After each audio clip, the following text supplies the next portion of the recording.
नमस्कार दोस्तों, आज हम लोग पढ़ेंगे 14 जनवरी का करंट अफेयर्स। हाल ही में मानव संसाधन विकास मंत्रालय ने उच्च शिक्षा क्षेत्र में बेहतर परिणाम प्राप्त करने हेतु प्रौद्योगिकी का उपयोग करने के लिए प्रौद्योगिकी हेतु राष्ट्रीय शैक्षिक गठबंधन अर्थात national educational alliance for technology की घोषणा की है। समाज के कमज़ोर और पिछड़े वर्गों तक शिक्षा के सर्वोत्तम तकनीक को आसानी से उपलब्ध कराने के उद्देश्य से यह गठबंधन की गई है। यह भारत सरकार और भारत की शिक्षा प्रौद्योगिकी कंपनियों के बीच सार्वजनिक निजी भागीदारी मॉडल पर आधारित है। इसका क्रियान्वयन अखिल भारतीय तकनीकी शिक्षा परिषद के द्वारा किया जाएगा। इसमें एडटेक कंपनियां समाधान विकसित करने के लिए जिम्मेदार होंगे। साथ ही साथ यह कंपनी NEAT पोर्टल के माध्यम से शिक्षार्थियों के पंजीकरण भी करेंगे। MHRD अधिकांश सामाजिक या आर्थिक रूप से पिछड़े छात्रों को सीखने के लिए मुफ्त कूपन वितरित करेगा।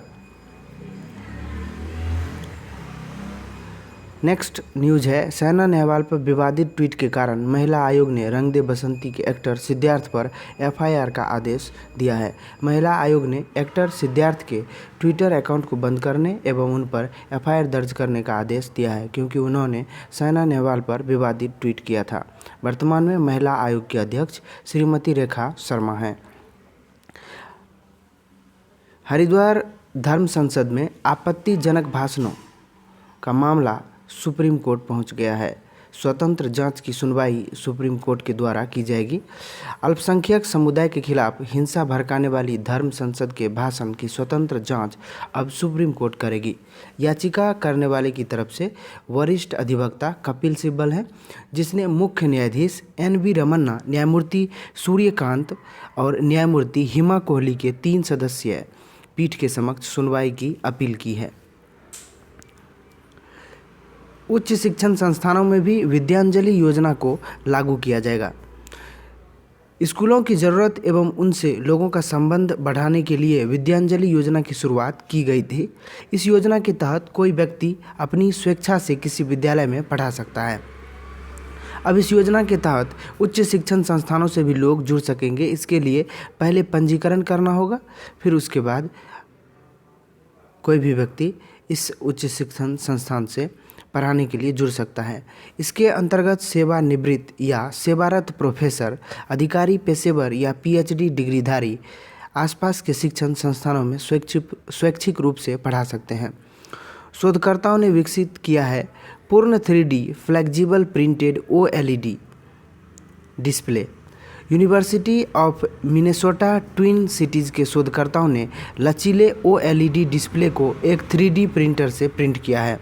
इस शोध के बाद कम खर्चे में सस्ता OLED बनाया जा सकेगा, जिसे किसी भी आदमी द्वारा घर पर किसी भी 3D प्रिंटर से निकाला जा सकता है।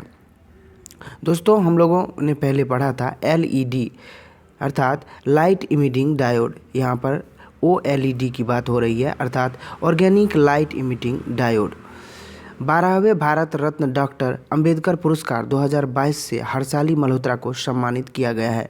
2015 की फिल्म बजरंगी भाईजान की अभिनेत्री हर्षाली मल्होत्रा को 12वें भारत रत्न डॉक्टर अंबेडकर पुरस्कार 2022 से सम्मानित किया गया है। फिल्म में उसके सराहनीय किरदार और भारतीय सिनेमा में योगदान देने के लिए महाराष्ट्र के राज्यपाल भगत सिंह कोश्यारी से पुरस्कार मिला है। असम का पहला खेल विश्वविद्यालय का उद्घाटन असम के डिब्रूगढ़ में हुआ है। केंद्रीय बंदरगाह, जहाजरानी और जलमार्ग मंत्री सर्बानंद सोनोवाल ने डिब्रूगढ़ के चबुआ में असम के पहले खेल विश्वविद्यालय श्री अनिरुद्ध देव खेल विश्वविद्यालय के निर्माण कार्य का उद्घाटन किया है। महान समाज सुधारक रहे अनिरुद्ध देव के आदर्शों को याद करते हुए मंत्री जी ने कहा, माओमोरिया समुदाय के महान संत के नाम पर स्थापित यह विश्व स्तरीय विश्वविद्यालय न केवल चबुआ और डिब्रूगढ़ के एथलीटों को बल्कि पूरे असम को मंच प्रदान करेगा। हेनले पासपोर्ट इंडेक्स में भारत 83वें स्थान पर रहा है। भारत 2022 की पहली तिमाही अर्थात जनवरी, फरवरी, मार्च के लिए जारी नवीनतम हेनले पासपोर्ट इंडेक्स में 111 देशों के बीच 83वें स्थान पर है। भारत अपनी स्थिति में 7 स्थानों का सुधार किया है, क्योंकि भारत अक्टूबर 2021 यानी कि 2021 के चौथी तिमाही में 116 देशों में 90वें स्थान पर था। इस सुधार के साथ अब भारतीय पासपोर्टधारी 60 देशों में वीज़ा मुक्त यात्रा कर सकेंगे। इससे पहले भारतीय पासपोर्टधारी 58 देशों में वीज़ा मुक्त यात्रा कर सकते थे, अर्थात 2 नए देशों में और अनुमति मिल गई है। ओमान और आर्मेनिया नवीनतम देश हैं जहां पर भारतीय पासपोर्टधारी बिना वीज़ा के जा सकते हैं। अन्य मुख्य बातें इससे संबंधित इस प्रकार हैं। जापान और सिंगापुर ने Henley global mobility report 2022 quarter 1 यानी कि जनवरी फरवरी मार्च के लिए जो ये रिपोर्ट निकली है उसमें संयुक्त शीर्ष स्थान बरकरार रखा है। उनके पासपोर्ट धारक 192 देशों में बिना वीज़ा के यात्रा कर सकते हैं, जबकि अफगानिस्तान का पासपोर्ट सबसे कम शक्तिशाली है, जिसके पासपोर्ट धारक केवल 26 देशों में ही वीज़ा मुक्त यात्रा कर सकते हैं।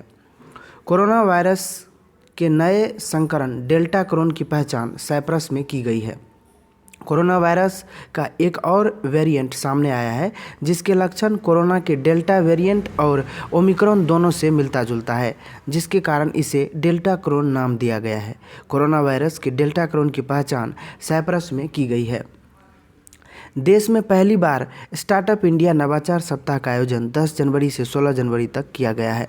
उद्योग संवर्धन और आंतरिक व्यापार विभाग ने 10 जनवरी से 16 जनवरी तक पहली बार स्टार्टअप इंडिया नवाचार सप्ताह का आयोजन कर रहा है। अर्थात ये स्टार्टअप इंडिया नवाचार सप्ताह का जो आयोजन हो रहा है ये अभी तक देश में पहली बार हो रहा है। केंद्रीय वाणिज्य और उद्योग मंत्री पीयूष गोयल इस कार्यक्रम के उद्घाटन करेंगे।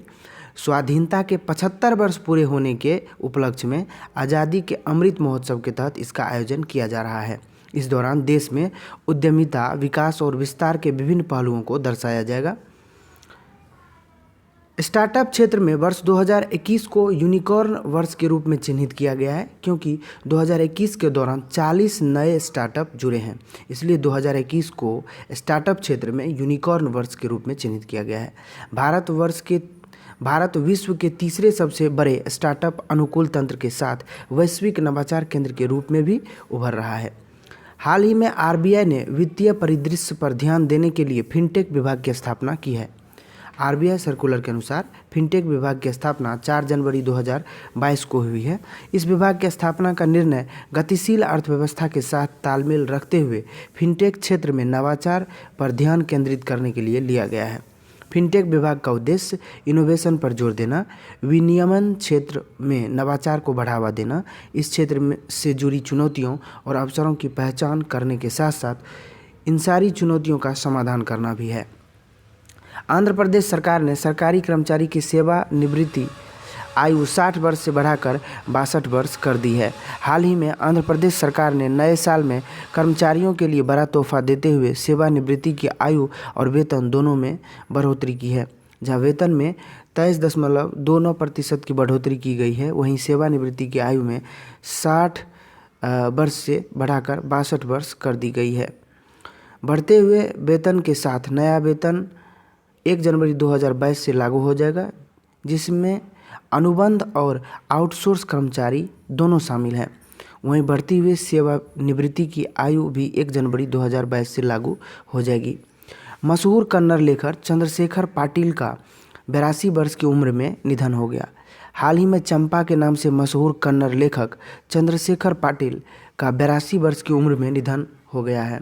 वह कन्नड़ साहित्य की बंदया शैली की अग्रणी आवाज़ों में से एक थे और उन्होंने कई साहित्यिक और किसान आंदोलनों या प्रदर्शनों में भाग लिया, जिनमें गोकक आंदोलन, बंदया आंदोलन, आपातकाल विरोधी आंदोलन शामिल थे। चंद्रशेखर पाटिल कर्नाटक विश्वविद्यालय में अंग्रेजी के प्रोफेसर थे, प्रभावशाली साहित्यिक पत्रिका संक्रमण के संपादक थे और कन्नड़ विकास प्राधिकरण के अध्यक्ष भी रहे हैं। उन्हें कर्नाटक साहित्य अकादमी पुरस्कार और पंपा पुरस्कार से भी सम्मानित किया गया है। उनकी मशहूर रचनाओं में बानुली, मध्यबिंदु, 19 कवानागलू जैसी कविताएं और कोडेगालू अप्पा गुर्तिनावारू जैसे नाटक शामिल हैं। नेक्स्ट न्यूज़ है, एस सोमनाथ बने हैं इसरो के अगले प्रमुख।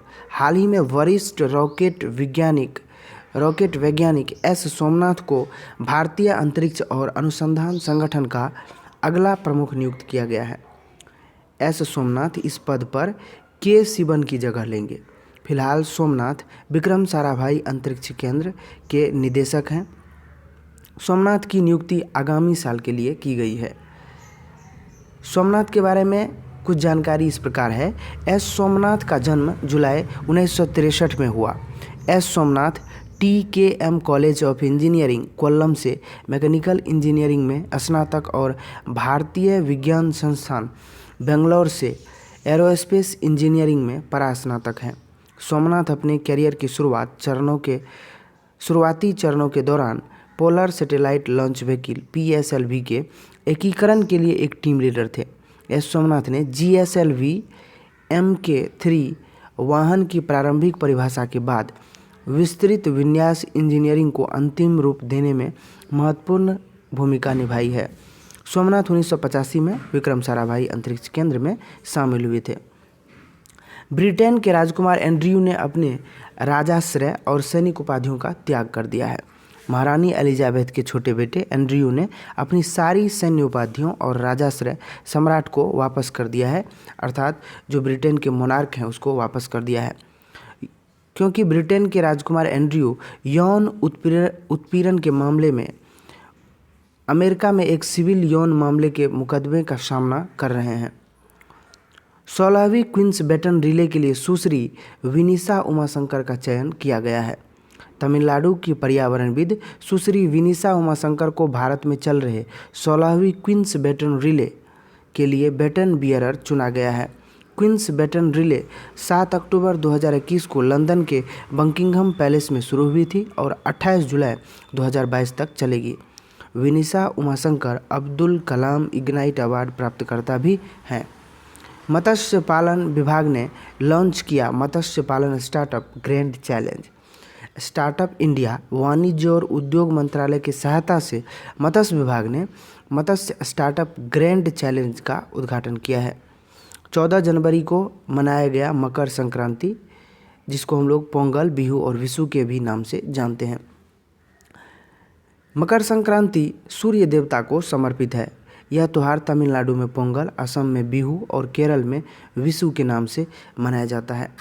तो 14 जनवरी के करंट अफेयर में बस इतना ही। यदि आपको ये वीडियो अच्छा लगता है तो आप इसे अपने दोस्तों में शेयर करें, और इसके साथ साथ यदि आप इस वीडियो का PDF डाउनलोड करना चाहते हैं तो डिस्क्रिप्शन में लिंक पर जाएं, वहां से आप इस वीडियो के PDF को डाउनलोड कर पाएंगे और पढ़ भी पाएंगे।